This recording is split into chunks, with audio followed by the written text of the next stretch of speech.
rater le train, nous allons prendre notre ticket pour pouvoir arriver à notre destination. Mais ça, c'est quelque chose du monde. Mais avec le Seigneur, on ne joue pas. Avec le Seigneur, si tu rates le retour du Christ, laisse-moi te dire que ça que tu souffres aujourd'hui, ce n'est rien avec ça que tu souffriras plus tard. Parce que oui, la Bible nous dit que là où le péché, parce que la Bible nous dit qu'il y a une solution pour toi, il dit que le péché a abondé, mais la grâce de Dieu a surabondé. Et qu'est-ce que c'est la grâce? Dieu a donné son Fils, car Dieu a tant aimé, qu'il a donné son Fils unique, afin que quiconque croit, et je vais m'arrêter sur le mot afin. Aujourd'hui, le mot afin, c'est une solution pour toi. De la mort, tu peux passer à la vie. Des ténèbres, tu peux passer à la lumière. De courbé, tu peux être redressé. De lié, tu peux être libéré. Le Seigneur, mon ami, il t'aime. Il veut te prendre dans ses bras. Il veut te réconcilier avec le Père.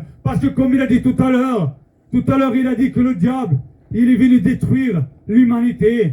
Mais Dieu lui-même, il est venu rebâtir ça que le diable a détruit. Oui, le diable, il a séparé sa création avec son créateur. Le diable, il avait dit à Adam, je vais te mettre dans un jardin, tu pourras manger de tous les arbres, mais de l'arbre de la connaissance du bien et du mal, tu n'y toucheras pas, car le jour que tu en mangeras, tu mouriras. Et aujourd'hui, en rapport à la désobéissance d'Adam, je ne vais pas vous l'apprendre. Nous savons tous que Adam a désobéi. Et aujourd'hui, le péché s'est répandu dans le monde entier. Le péché, avant, comme disait mon frère, à la réunion officielle, avant, tu étais une victime.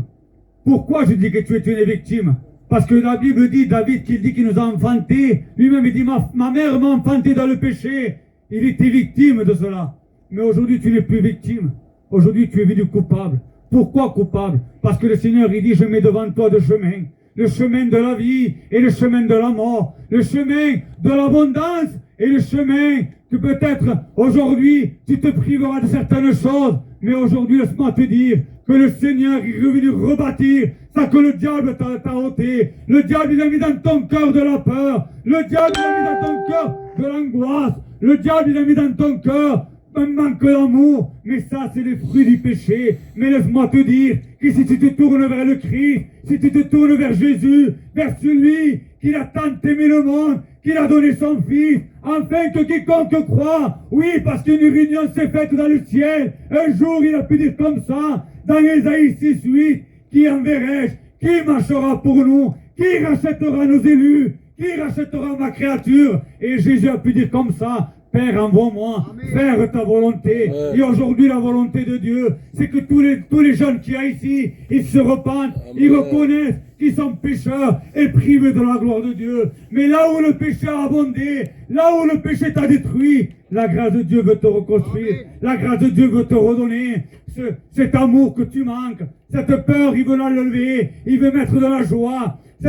Cette angoisse, tu veux la ôter. Il veut te donner de la paix. Aujourd'hui, tu as quelque chose à faire seulement. C'est te tourner vers Jésus-Christ. La Bible dit, heureux l'homme et la femme à qui le péché est pardonné. Et tant que tu ne tournes pas tes regards vers Jésus-Christ, tu ne peux pas être heureux. Il y avait une femme, qu'elle était malade pendant 12 ans. 12 ans pendant courbée, elle était malade. Elle dit qu'elle gaspillait tous ses biens dans la médecine. Et il ne trouva point de solution pour elle. Elle était désespérée, elle était accablée. Mais un jour, je dis bien un jour comme ce soir, elle a entendu parler qu'un Jésus, il guérissait les malades, qu'un Jésus, il imposait les mains aux lépreux, et la lèpre la quitta, que Jésus guérissait les aveugles, que Jésus ressuscitait les morts. Et cette femme, il a dit en elle-même, si seulement je pourrais toucher le bord du vêtement, et aujourd'hui, si seulement tu pourrais croire à ce qu'on te dit, seulement de te repentir, de te voir coupable, pas victime. Avant, tu étais victime, mais aujourd'hui, tu es coupable.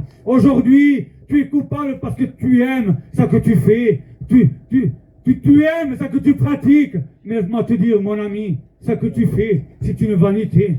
La Bible dit, Ecclésiaste, vanité des vanités. Tout est vanité, poursuite du vent. Et aujourd'hui, ce que tu amasses des trésors dans la terre, peut-être tu veux te ramasser beaucoup de trésors, mais tout ça est vanité. Le jour que le Seigneur reviendra, il n'y aura que ton âme qui partira.